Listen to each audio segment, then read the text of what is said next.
Hey, this is Cosmo. This is my commentary for my 41:55 speedrun of Castlevania 64 as Carrie. I really love this game a lot, and this run was really good. I'm really proud of this run, and I'm gonna be explaining what I do in the run. So in this game, jumping is faster than walking, so I use that pretty much everywhere. You can also skip every cutscene in this game, which is really nice. What I have to do here is break this wall, but if I get too close to the wall, then the back skeleton despawns, and I want all three skeletons to be there because they have a random chance of dropping good items. And it's good if I collect power-ups like I just got there. Power-ups make your weapon stronger, your main weapon, and it's also good if they drop jewels. So once I get 2 power-ups, my weapon is as powerful as possible, and it will stay that way until I die. And in this run I don't die, so it stays that way for the rest of the game. The jewels are basically sub-weapon ammo. They're like hearts in the classic Castlevania games. This is the first boss of the game, and there's a trick where right here, if I jump at his crotch, he actually stays in place and he does not walk away. That actually saves a whole bunch of time. It's kind of difficult to do that when there's skeletons chasing you, but if I have the green orb, which is the weapon you get after 2 power-ups, then I can actually do it pretty reliably. So in this run I got pretty lucky by getting 2 power-ups right away, and I'm getting a lot of jewels. So I got really good luck at the drops at the start of this run. Once I kill the boss, these platforms raise up and then I can go across to the next part.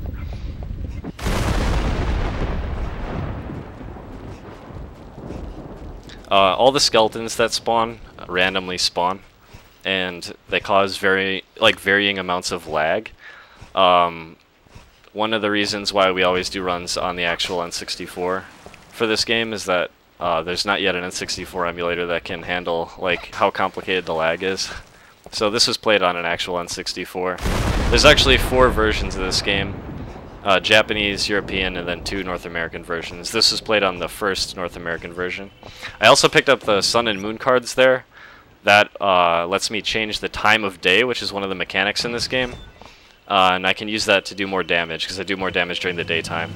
For this boss, he will either go clockwise or kind of counterclockwise. That time he went counterclockwise, which is good. Well, actually, I guess it's more like he goes up or down, and in that case he went up, which is good. Basically, I want to lure him to the edge, and it instantly kills him and I don't have to fight him. And right there I use the moon card to make it night, and then later in the run it'll turn day when I need it to, so I kind of time it correctly. Yeah, this part especially is varying amounts of lag, and it can affect the time a lot. There is a power-up over here, but because I got the green orb early, I actually didn't have to go for it. So that actually saves several seconds. Okay, right here I jump into this slope, and then I can actually jump again in midair. Usually this fall would kill me, but I took no damage at all. And it lets me sequence break the first level and get to this mechanism early, and actually skips a whole bunch of stuff. So, that trick only works on the first North American version of the game, which is the one I'm playing on. It was patched in the European Japanese release and the second North American version. Right there I did something called a task jump. It's a 1-frame jump that lets you double jump in midair if you're next to a ledge, and that saves a bunch of time. I also picked up holy water, which is the sub-weapon I'll keep for the entire run. As I have 25 jewels, I didn't have to go out of my way to get more there, which saves time. I shoot the orb there to kill the bats, which reduces lag, so I can do this part faster.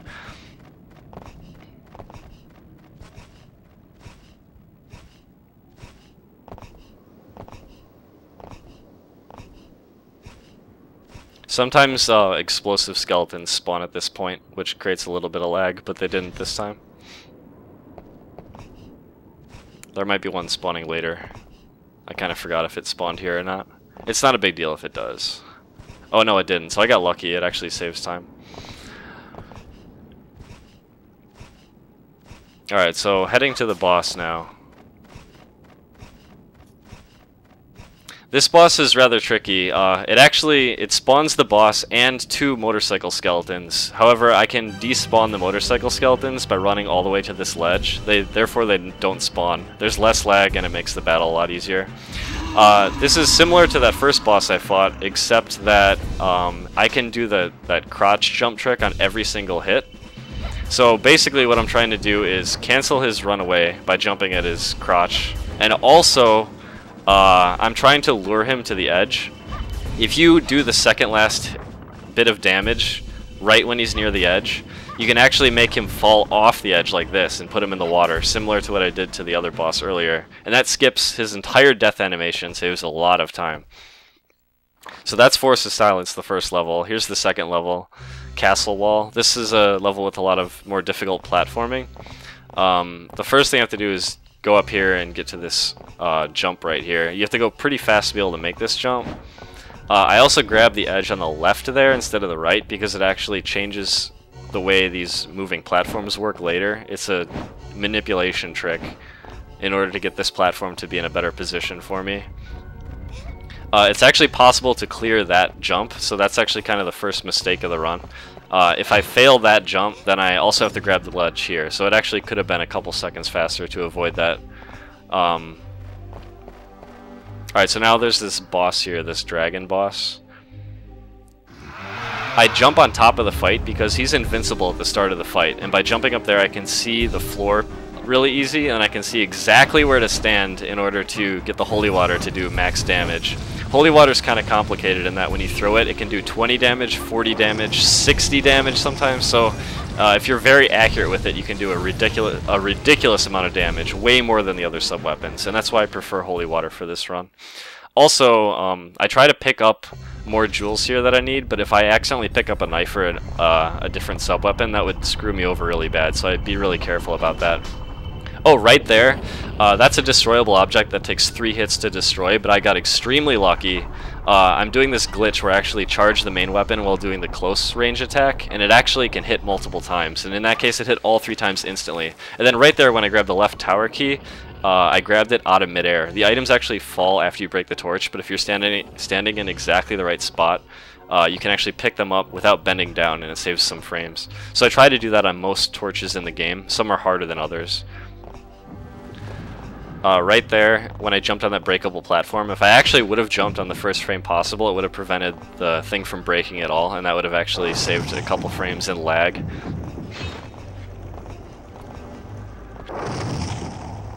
So those rotating platforms there are rather scary, but they cooperated pretty well this time. That door with the moon on it can only be opened at night, so that's one of the reasons why I used the moon card in the first level at a specific time, but actually the real reason is coming up later. Right here I dive off the edge, and then I can actually buffer a jump out of the dive, so I can actually get down here faster, and that's, again, that's a nifty little midair glitch jump you can do.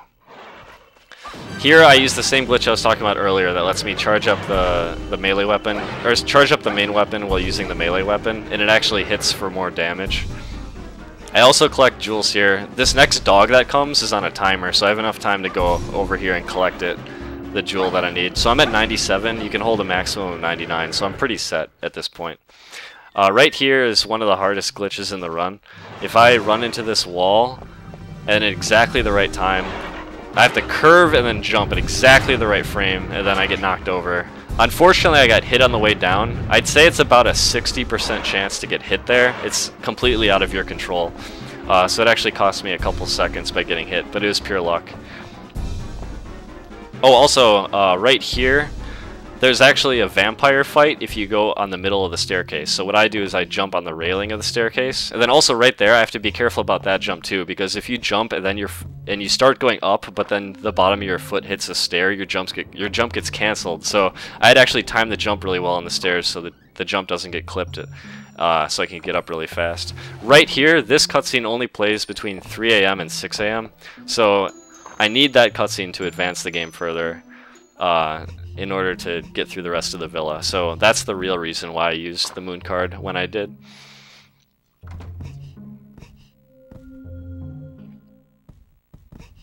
So now I get the archives key. I actually talk to him while running away, and he has to turn to face me, and then I can actually jump during the conversation. I could kill that Glass Knight right there. He very frequently drops 10 jewels, but in this case I had 97, so it would have been a waste of time. Now unfortunately here, it's actually before 5 a.m. When it's before 5 a.m., vampires actually have more health. They actually have double health at night. So if I would have entered this room after 5 a.m., which it just turned, then he would have had half the health, and that fight would have been a bit quicker. But because I was going so fast, it was still nighttime. That jump is a little tricky because the camera gets stuck, so I have to be kind of careful about how I move in this room. I can't constantly jump in some of the rooms with lower ceilings because I'd hit my head and then it would slow me down. Now that I'm down to 88 jewels, I can actually collect 10 more here. So, like, L means large, and that gives me 10. S is for small, which gives me 5. And those guys very frequently drop large jewels. And so they're right on the way, it's very quick. Also, every door in the game has a position you're supposed to stand when you open it. If you're not standing on that position, Carrie will slowly walk to that position. So what I do is I memorize exactly where I need to stand in front of every door in the game, and try to go as close to that as possible before trying to open the door. That makes it faster. Also, this part of the run, when I go through the garden maze, it's kind of awkward. Like, when you're jumping, you can't turn fast. And also, obviously, if you, like, okay, when you jump and you hold A, you go higher, obviously, and sometimes you don't actually want to jump as high as possible because you want to turn a corner, so you do, like, 2 little short jumps, like right there. This part is slightly random. The gardener with the chainsaw can actually hit you, and he takes like a third of your life if he hits you, so it's, it also knocks you down and wastes a whole bunch of time, so I try to avoid that happening.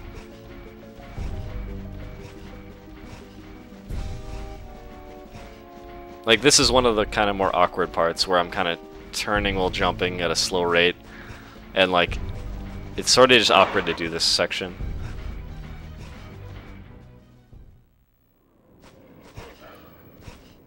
Now here's a straight shot to get the key that I need. And normally in the game, you'd get this key and then you'd kind of go back into the villa and then kind of wander around a bit, because this kind of loops back to the beginning of the level. But because it's faster to just backtrack and go through the maze again, that's what I do.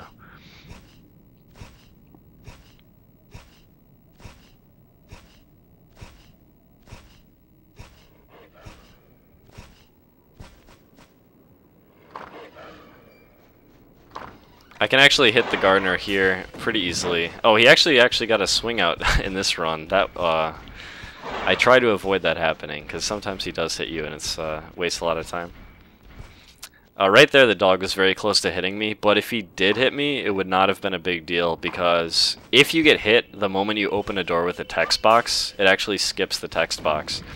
So I actually don't know what's faster, if getting hit is like a couple frames faster or just opening it's faster, because it's kind of a little bit of a trade-off. But also, your health refills at the end of levels, and it refills pixel by pixel, so if you have any damage, you have to wait for that to recover. So usually I just try to avoid damage. There's 2 bosses down here that are kind of tricky. However, we found some really awesome strategies. So right here I charge the orb and I run away as fast as possible, and if I stand at this distance I can actually do 20 damage per holy water hit, and the boss does not react, he just stands there. For this one I target, throw holy water, then jump behind her. That makes her loop around me, and now when she goes below half health she will use this attack Mist, where she just turns into mist and summons bats, and it's really slow. So you actually have to kill her while she's in another animation before she gets out of that animation, and you have to do at least half of her health in that time. So that strategy that we found to do that was really useful. Right there I had a little bit of trouble entering the coffin, but so far this has been a really solid start. Here I switch the camera to action view so I can see what I'm doing here. I jump right here and I grab the ledge, and the reason I do that is because it skips a boss fight. And then here is a pretty risky maneuver. You jump into the waterfall and time it just perfectly so you can jump at the base of it before you get thrown into the poison water, and you can actually skip hitting the switch. If I take that corner really sharp right there, it doesn't spawn the extra lizards up here, which actually reduces a lot of lag, so that's really helpful.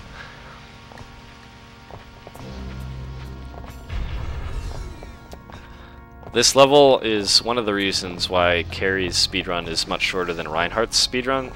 Reinhardt goes through a different level here called the tunnel, which is a part where you have to kind of stand on these slow platforms that take you through the level.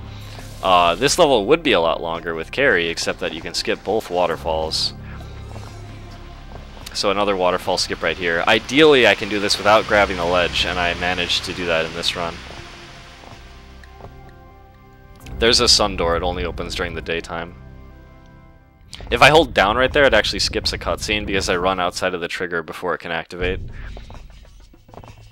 Alright, this is the castle center. I shoot that orb right there to kill this guy, it reduces lag.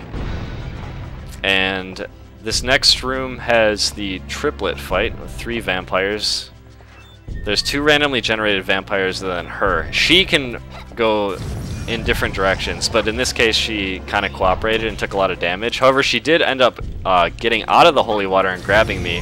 However, it wasn't a huge deal because I was able to one-shot one of the other vampires, and she went down pretty fast anyway. So, I mean, that room could have been slightly improved, but I got lucky and it wasn't too bad considering what happened. So now my goal here, the goal of the castle center is to activate this elevator and then get to the end. And you have to go through a lot to do that. And there's not really a way to skip a lot of it, so this is the longest level in the game. This room is the locker room. It contains lizards in the lockers, and you have to kill all of them before you can clear the room. But what I do is I immediately run to the corner as fast as I can, and when I do that, it actually despawns the lizards. And now I can actually open the door, even though I'm supposed to kill them.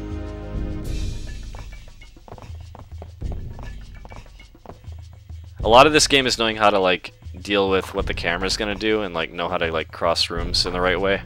Especially in the castle center, it's like an important part of it. This is a cool strat. You throw the holy water and lure him into it, and then you just take out the other one with orbs. It's pretty consistent, but sometimes the second vampire jumps behind the pillars, then your orb hits the pillars, then you have to recharge. And because charging up takes a while, that wastes a lot of time, but in this case it was pretty good. Now I'm at the lizard man. He has a small chance of staying in place. It's a 12.5% chance. And if he does that, then you can actually activate 2 text boxes at the same time and skip his long text box, which saves 5 seconds. In this run, he did not stand in place, so I was not able to do that. But that's a potential 5-second time saver. So now I have the magical nitro, and when I am carrying this, I can't take damage and I can't fall any distance or I die. And I have to plant 2 sets of nitro. So the first one's just right outside. And then the second one I have to bring all the way back down to the bottom of the level. Now I'm supposed to actually go back down and then go around to the nitro room. But I can actually do this glitch to bypass going around. This glitch only works with Carrie, and it only works in the North American 1.0 version. I also need that key from the lizard man so I can access the Mandragora room later. Okay, so this glitch here is how you get through. There's another way of getting through that room that's about 4 seconds faster, but it's extremely difficult, and it also has a very good chance of getting you permanently stuck. So in terms of risk reward, I think it's better to go through the window and take the 4 seconds. Alright, so now I have the nitro again, and now I'm going to be heading all the way down to the bottom. And again, I'm trying to open every door exactly where it wants me to open it so she doesn't waste time walking. In this room, there's these scary looking knight guys, armored knights, but you can actually just walk directly to the door and they'll never hit you.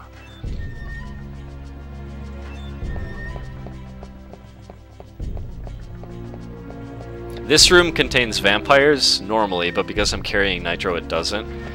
I'm supposed to fight those vampires on the normal way up to the nitro, but because I went through the room I didn't have to. Okay, there's 2 ways to go about this. I can take the safe way or the risky way. This is the risky way. I can run off and then stay on that very narrow platform. I've lost many runs to falling down there. Alright, so the next trick here is called the cog skip. Because I can't jump, my goal is to get up to that ledge right there. And I can't jump, but what I can do is get wedged in here. And if I do that just right, I get popped up. And I got it on my first try right there.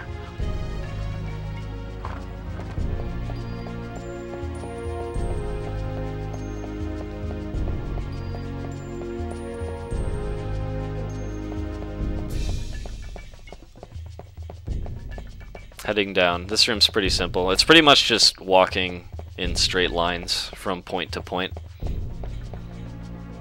This is back where I fought the triplets, and usually they'd be here, but again, vampires do not spawn while you're carrying nitro. It would be too brutal to have to fight them and not take any damage, and not be able to jump.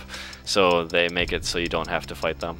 I use the sun card here, because if I use it here, not only do I fight all the vampires during daytime, but I also fight the last boss of this place right before my weapon gets weaker, and I fight a boss later right after my weapon gets stronger again. So it's like the perfect place to use the sun card.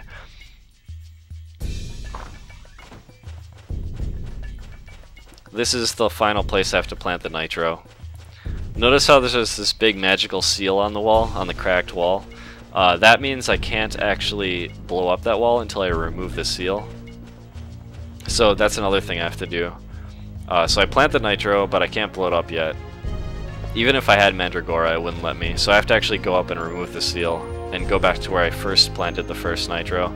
And now that I'm done with the nitro stuff, I can jump again, which lets me go faster.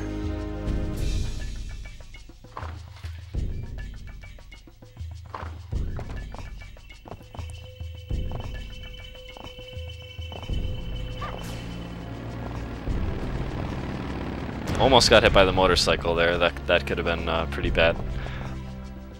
Okay, here's the torture chamber. This room is also an enemy kill trigger room, so I do have to kill the vampires. One holy water takes care of him, then I throw my next one to her. And then I like this strategy. If you kill her and then try to grab the Mandragora, the game's lagging because of her death animation. So you don't want to do that. So what I do is instead is kill her with the charge up melee glitch. It works really well. And then I also make sure that I don't open that door too early because it would say it's locked. I actually have to wait until a certain point in her death animation before I can open the door. And conveniently, because I haven't reloaded any areas, this room actually remains clear of vampires even though I don't have nitro, because when I first entered it I did have nitro, so it ended up clearing the room for me. So now that I have Mandragora, heading back up to where I planted the first nitro.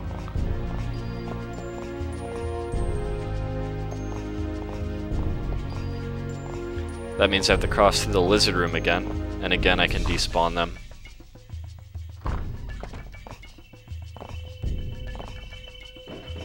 I also try not to cut that corner too sharp. Even though I'm heading to that corner on the right, I try not to go too far right in that room, because if you're holding A from the jump, you can actually grab the top of the lockers, and then it wastes a lot of time.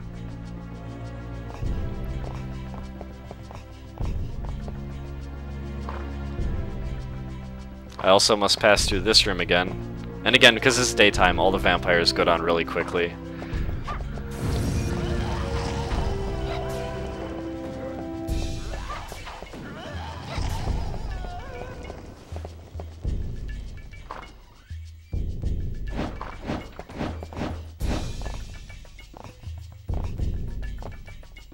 Blowing up the first nitro here. And again, it's cool, you can skip every cutscene in this game except the tiny one when you open the coffin. I'm not sure why you can't skip that one, it's kind of weird actually. Alright, so now I'm going up. There's a puzzle you're supposed to solve, but if you know the solution, you don't have to solve it, you can just enter the solution. I accidentally bumped my head there, wasted like a second. Also, when you jump up here, Carrie tends to randomly grab one of the sides. And ideally, I would have her face the way she wants to go. But on the first one, she wasn't facing it. On the second one, she was. So that's like average, I guess. This is the longest text box in the game, I believe. So 248, you don't have to solve any puzzle, just enter it, and it works. So now the seal's gone, and now I can actually go down and blow up that wall. I dive here, because the moment I touch that plate, it starts opening. And I can actually do that dive jump to actually maintain my momentum when going down that little ledge. I can't really jump there because the ceiling's too low, so by diving, it's slightly faster.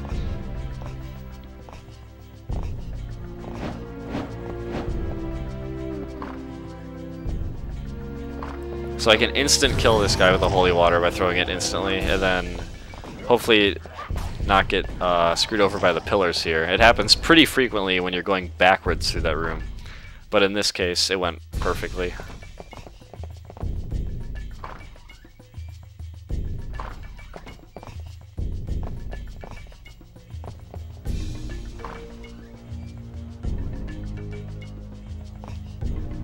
So now this is kind of awkward. It's the lizard room backwards. I actually have to go back to this corner and then kind of wait, because if I go back too fast, the lizards will spawn.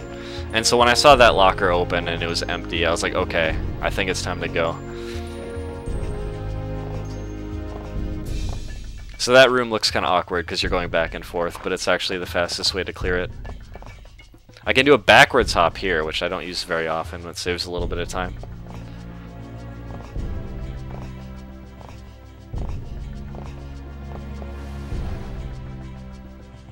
Now, I'm in the triplet vampire room again, except facing the other way. I have a setup here where I do 2 diagonal jumps and then throw a holy water. That instantly kills that one. And again, I'm just barely outside their range to activate them. So by doing this kind of weird jump setup thing with the holy water, I can kill all of them without them even moving. So it's 100% consistent. Unfortunately, my orb hit that pillar there. I would like to kill the motor skellies because they cause a bit of lag. And I have to go through the Mandragora room one more time because I need more Mandragora to blow up the wall. So same strategy again. I grab the Mandragora and then I use my melee attack, but the orb hits her instead and it kills her. And again, I wait a split second there before I open the door to make sure that she's far enough along her death animation for the game to allow me to leave. Because if I try to open that door too early, it will say it's locked. The other doors do not say that they're locked, even though they are. That one's special because it was locked to begin with, I guess, because you have to use a key on it.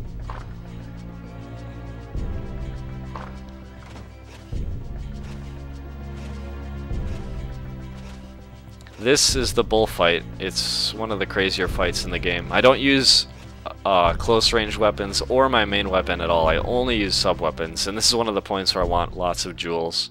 That's why I've been collecting them throughout the run, so I can spam holy water here.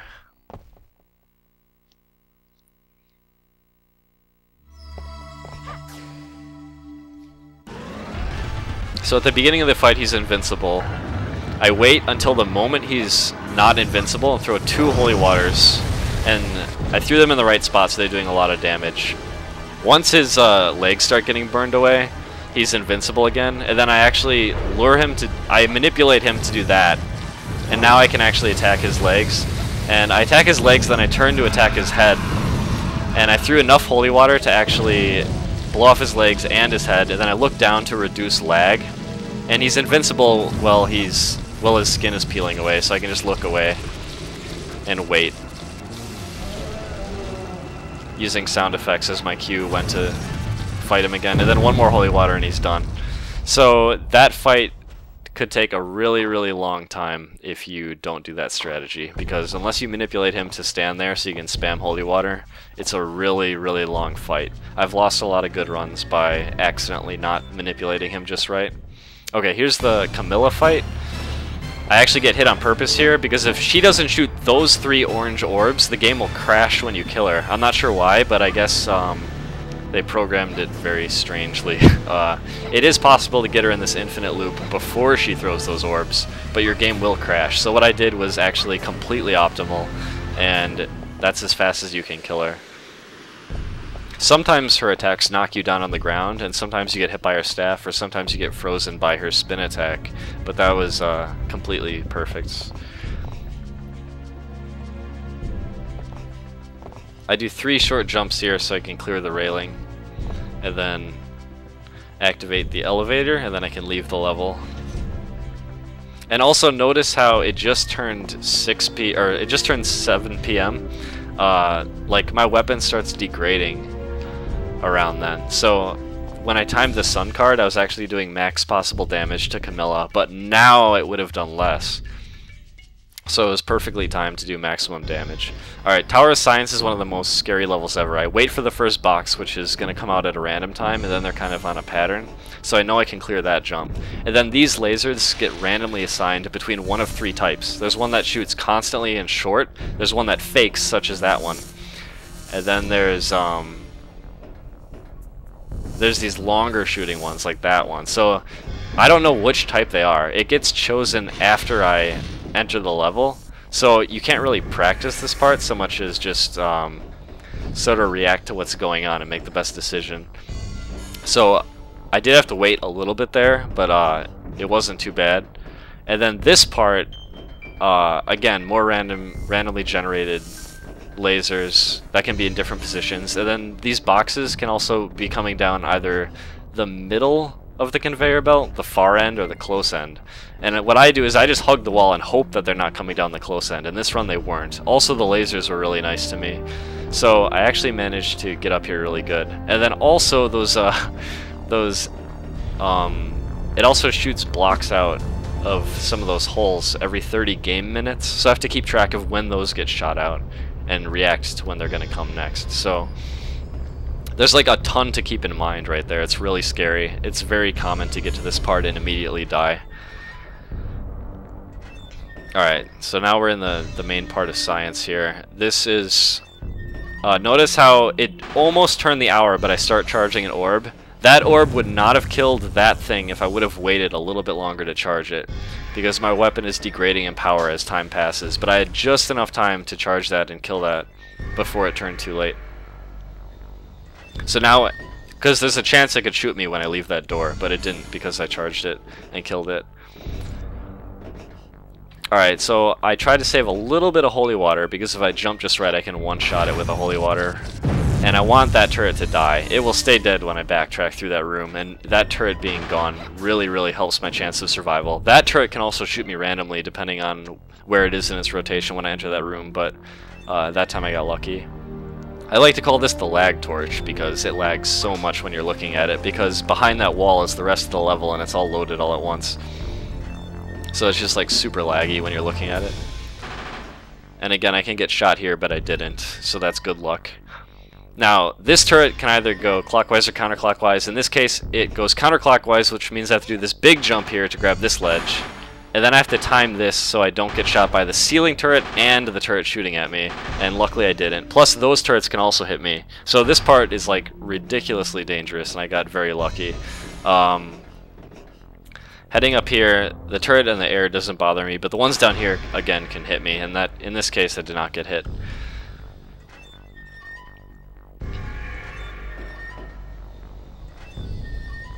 Now this room has a lot of very sketchy platforms. Sometimes Carrie will not grab the edge, and if she doesn't grab the edge, you are very likely to die. In this case, she grabbed the edge. What I try to do is I try to jump towards the middle of the platform as late as possible. That seems to increase the chance of success.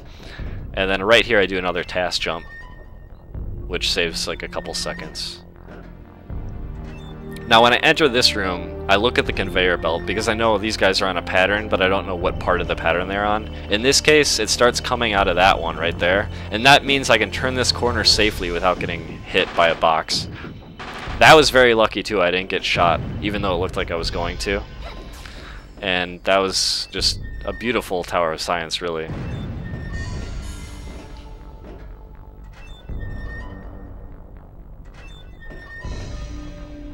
So now this is Tower of Sorcery. This level is... I mean, at this part, I know I'm on pace for an insane run, and my heart is beating really fast. This is like a pure platforming level, just pure platforming the whole way, and it's extremely dangerous. There's one part of it that is particularly dangerous, but in the meantime, at the beginning there, it's just making those jumps without grabbing the ledge. And then here, if you jump off the very edge of those platforms, while walking perfectly straight forward, your jump actually gets like clipped and you fall down and die. So I try to make sure I'm not running perfectly straight and that I don't jump as late as possible, because sometimes that can happen and ruin your run. Then here you kind of have to do some blind jumps to these platforms. You can't see where you're going. And you have to do a running jump there to grab that ledge. If you do a standing jump, it doesn't work. This platform is again on a random part of its cycle, and in this case I didn't have to wait too long, so it didn't really waste much time at all. I'd say it was above average luck right there. Now, here's the dangerous part. I have to jump to this platform and time all of these jumps absolutely perfectly so that I can make a certain platform cycle in a little bit. What I do here is I do a blind jump to this appearing platform, do the short range attack to delay my movement, and then go as fast as I can to this platform here, which starts disappearing as you climb on it, and then you can just barely make it. I just barely made it. At this point I'm just like freaking out. And I could jump down to that platform before it disappears, but it's okay because once I broke that little crystal, it starts raising that third yellow platform, and I would have had to kind of wait a while anyway. It just makes it so I get to this point a couple seconds later. And now you have to do a blind jump to that platform, skip grabbing the ledge in that one, jump up here, then hit C up to change to action view so I can see where I'm going right here to get up to this platform. And then it turns out that I didn't waste any time at all because these platforms were synced up with where I currently was, so I actually didn't waste any time. So this was a really incredible Tower of Sorcery.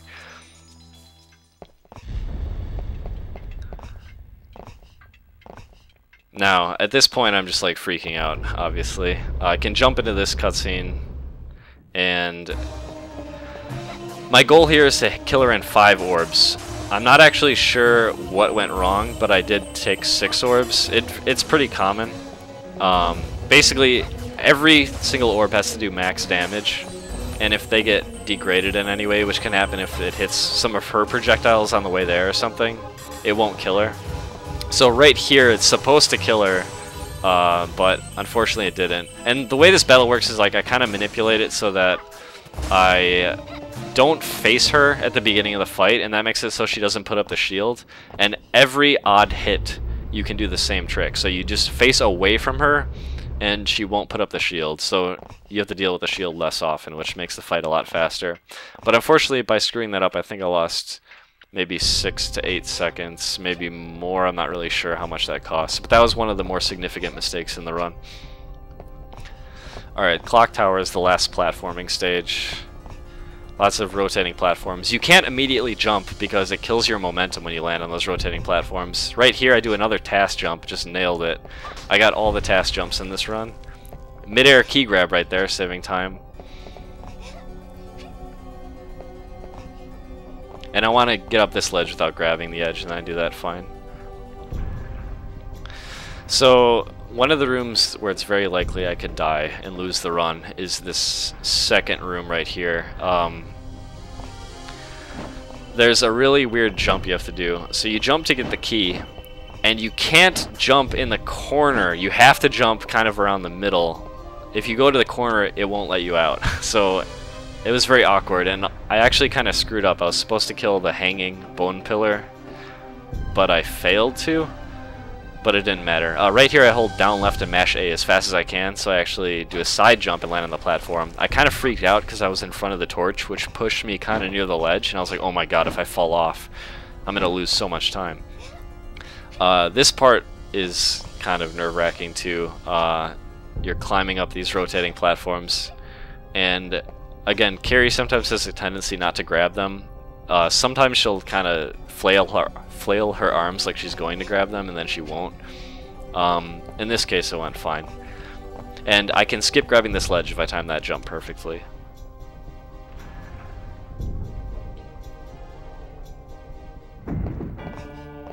Okay, right here, I try to stay away from the very middle because your jump can get clipped sometimes by the...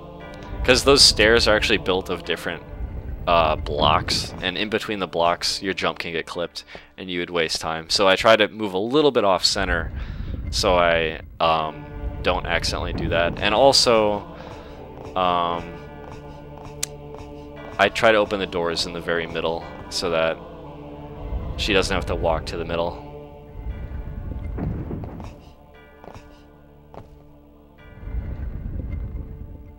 For the final door, I want to open it on the side, so I just head right over there.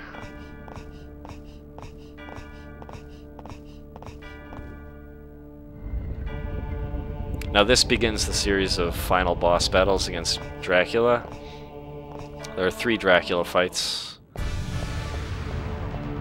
I changed to battle view, which makes the camera kind of go towards where Dracula is going to spawn. Sometimes it doesn't if you're not facing him enough, like right there. So actually we lost a little bit of time because I had to charge the orb again because I wasn't sure if he was actually spawning or not. He can teleport several times before he appears.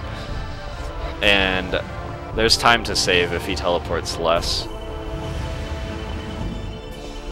Some of his attacks, he can block your orb with his hand, and that wastes time. Also, right there when I mash through those cutscenes, I try not to accidentally pause in between the cutscenes, which can actually happen.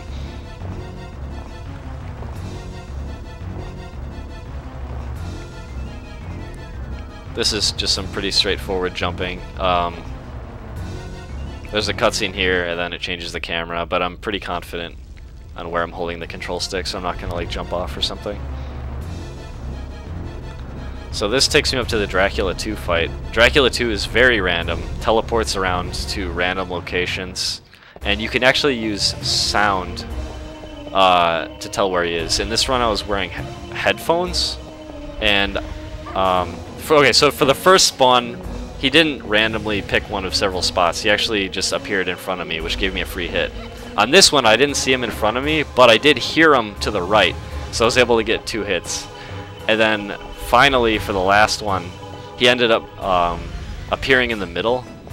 So again, I got free hits, and that's as fast as you can do that fight. That fight is extremely fast, very, very lucky.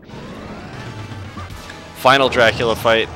Jump to the side so he does the flame breath, and then he swipes. And then because he's below half health, he tries to summon dragons. And if I stand exactly in the middle, I don't get hit.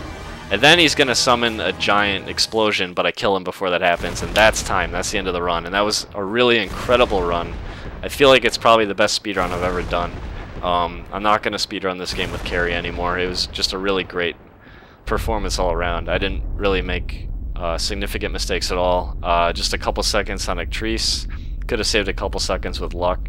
But really, this was extremely solid run.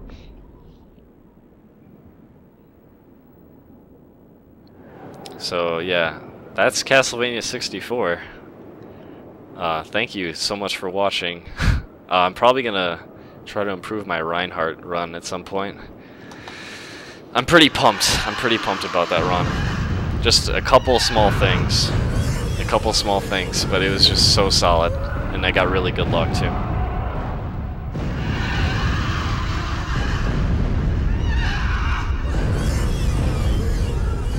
I think this game is a very strong speedrun game. There's so many small things. I hope you picked up on some of this stuff when I did the commentary. It's nice to see, I don't know, it's nice to see all these cool little tricks in a game. I got really motivated to learn it and run it.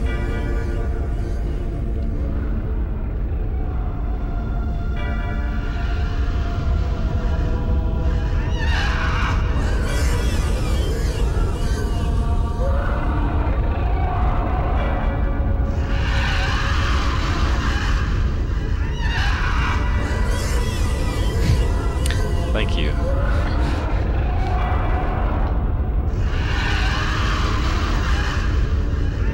Also, even though this is post-commentary, I'm recording it while streaming, and there's 6,000 people in the chat watching me record the commentary, so that's pretty cool. Shoutouts to everyone who was there for that.